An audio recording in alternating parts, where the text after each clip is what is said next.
Hi, it's me, Paula, the math tutor. In this video, we're going to work with variance and standard deviation of a discrete random variable. We are going to present why they are useful, and we are going to remember how to calculate them. So let's begin.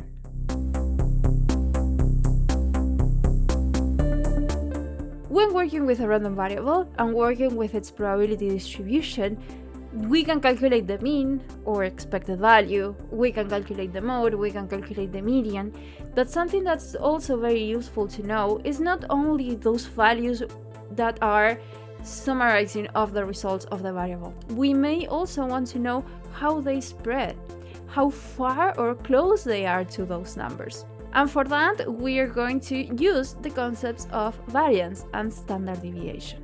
Variance and standard deviation are very useful. For example, to contextualize the mean. If we get, for example, a low standard deviation, that means that the data points are clustered closely around the mean, meaning that the mean, the expected value, is actually a very good representation of the results of the random variable.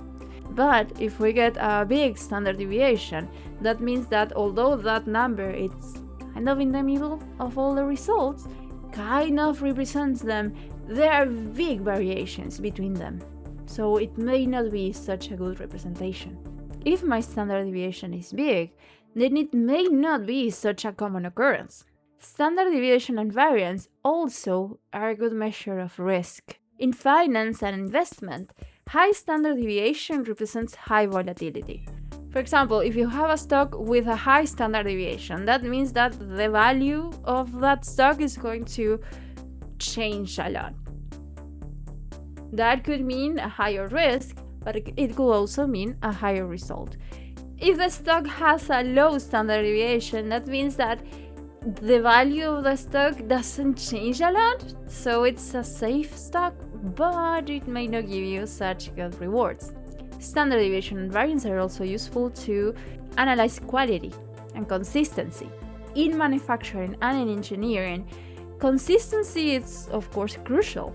If a factory produces something, for example, screws, and those screws are meant to be, half a centimeter long, a high standard deviation in those lengths means that the factory is not very consistent at fabricating those screws. The ideal thing would be to have, in this case, a low standard deviation to be sure that you can trust the product that you are making.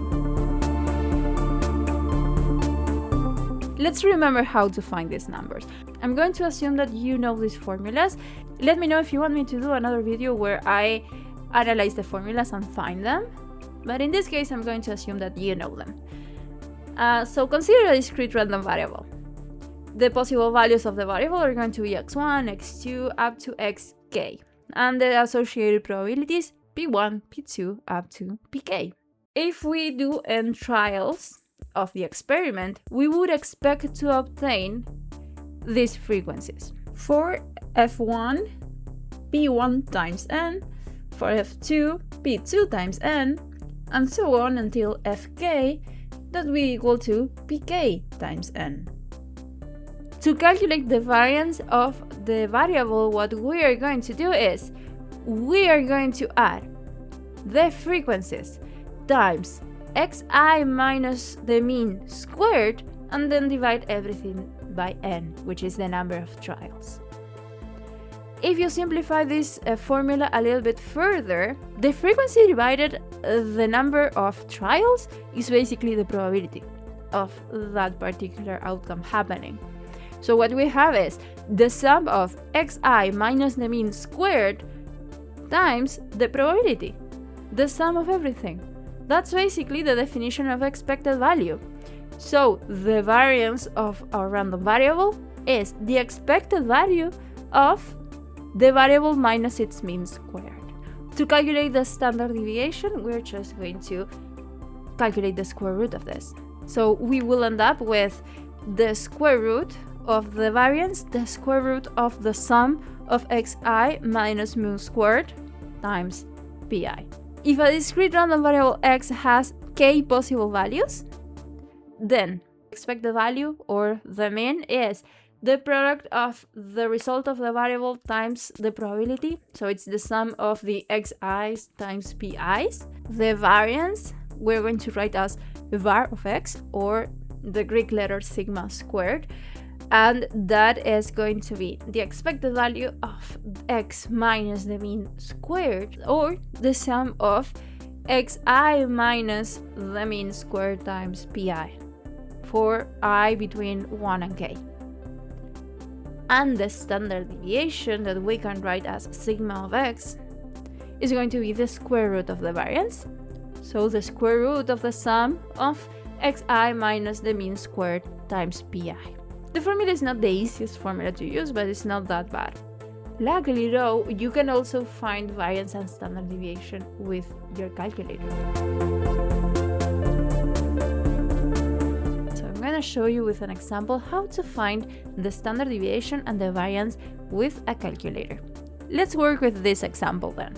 A die is numbered 1, 1, 2, 3, 3, 3. Let x be the result when the die is rolled once. So first, they ask us to construct the probability distribution for x. Let's make a table for this. The possible outcomes are 1, 2, and 3. But the probability of getting a 1 is 2 out of 6. The probability of getting a 2 is 1 out of 6, and the probability of getting a 3 is 3 out of 6. There we have our probability distribution. Now in part B, they ask us to find the mean, or the expected value if you roll this die many times. For that, we're going to multiply each probability times the outcome and add it. So we get 2 over 6 times 1 plus 1 over 6 times 2 plus 3 over 6 times 3. And that gives us something approximate to 2.167. And for part 3, we are going to find the variance and standard deviation. But as I was saying, I'm not going to use the formula, I'm going to do it with my TI-84. So I'm going to show you my screen and we're going to do it. Here I'm in my main screen. I'm going to go to the Stat section and I'm going to go to Edit, the first option. So in Enter, here I have my lists. In list 1, I'm going to write the row we had with the outcomes. So it's 1, 2, and 3. And in the second list, I'm going to write the probabilities. So 2 over 6, 1 over 6, and 3 over 6. The same table I had before, now I have it here. Now I'm going to go back to Stat, but now I'm going to go to the section Calc. So to the side, and I want to calculate one variable statistics. The list I'm going to be calculating the standard deviation and the variance is for the outcomes. So the list has to be L1, that is okay. But I need to take into account the probabilities. So where it says freq list, the frequency list, I need to put the second list, list 2. I'm going to press second, and then I'm going to go to the number 2 that in blue says L2. So now the frequency list that the calculator is going to use is L2. Now I'm going to press enter to calculate. And here I have a bunch of numbers. One of them, if you see, is the mean, which is 2.1666666 up to 7, the result we got in the second part by our own. And now we have different numbers, and here we have sigma of x. This is our standard deviation, which is 0.8975. You can round it. If you want the variance, what you can do is you can grab this number and square it. The calculator here it's giving me the standard deviation. You have other numbers here that may be useful for other exercises. You can go down and check what you get, but in this case what we were interested in was the standard deviation. And although we did this with a calculator, I invite you to try to use the formula and see if you get the same results. This is going to be it for this video and for this series about random variables. What would be the next step? Well, I would say start working with distributions of random variables, and in the case of discrete, binomial distribution.